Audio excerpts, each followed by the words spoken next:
Hello बच्चों, let's read this question and the question says that ABCD is a parallelogram and E and F are the centroids of triangles ABD and BCD respectively. Then EF is equal to, now let's see the options. Option A AE, option B BE, option C CE and option D DE. तो आइए अब इस question को यहाँ पर हम solve कर लेते हैं। इस क्वेश्चन में कहा गया है कि ABCD एक पैरेललोग्राम है और ई और एफ जो है यहाँ पर वो सेंट्रॉइड्स हैं ट्रायंगल ABD और BCD के। तो हमें बताना है कि ई एफ क्या होगा। तो यहाँ पर हम की कॉन्सेप्ट यूज़ करेंगे, कॉन्सेप्ट दैट सेंट्रॉइड। तो सेंट्रॉइड जो होता है हमारे पास, centroid is the intersection point of ये बेसिकली इंटरसेक्शन पॉइंट होता है all three medians of triangle, intersection point of all three medians of triangle. तो जो मीडियंस ऑफ ट्रायंगल होती है ना, उनका जो इंटरसेक्शन पॉइंट होता है उसे ही हम क्या बोलते हैं, सेंट्रॉइड ऑफ ट्रायंगल। तो यहाँ से हम अगर देखें तो हमसे क्या कहा गया है कि ABCD हमारे पास एक पैरेललोग्राम है यहाँ पर। तो हम पहले यहाँ पर एक पैरेललोग्राम ड्रॉ करेंगे ABCD। तो ये इस तरह से हमारे पास एक पैरेललोग्राम है। पैरेललोग्राम में क्या होता है कि अपोजिट साइड्स जो हैं वो इक्वल और पैरेलल होती हैं यहाँ पर। तो इसे हम एक पैरेललोग्राम मान लेंगे। इसमें ये है ABCD।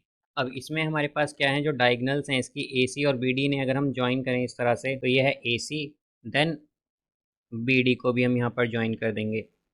और जो इनका इंटरसेक्शन पॉइंट है इन डायगनल्स का, उसे हम O मान लेते हैं।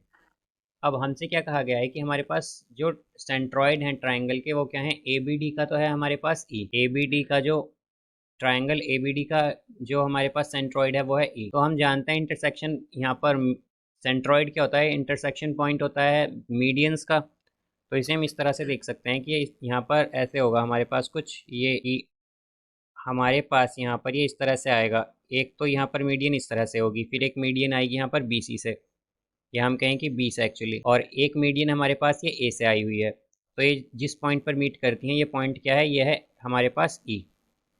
इसी तरह हमारे पास BCD जो है, इसमें मिड पॉइंट, इसमें हमारे पास जो सेंट्रॉइड है वो है यहाँ पर F, और यहाँ पर इंटरसेक्शन पॉइंट क्या है हमारे पास डायगनल्स का, वो है O।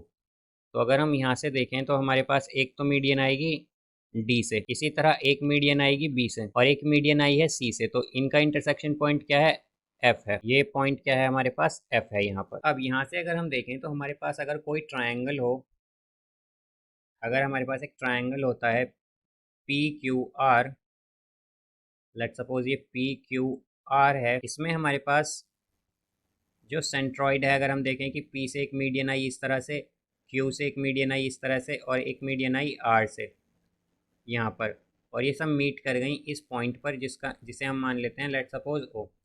तो ये जो पॉइंट है जो P से मीडियन आई है, ये आई है हमारे पास, हम मान लेते हैं ये D पर आई है। तो हमारे पास क्या होता है कि जो PD है, या हम कहें जो PO बाय O OD है, ये क्या होता है हमारे पास 2/1 होता है। और O यहाँ पर हमारा सेंट्रॉइड है। O क्या है, ये सेंट्रॉइड है।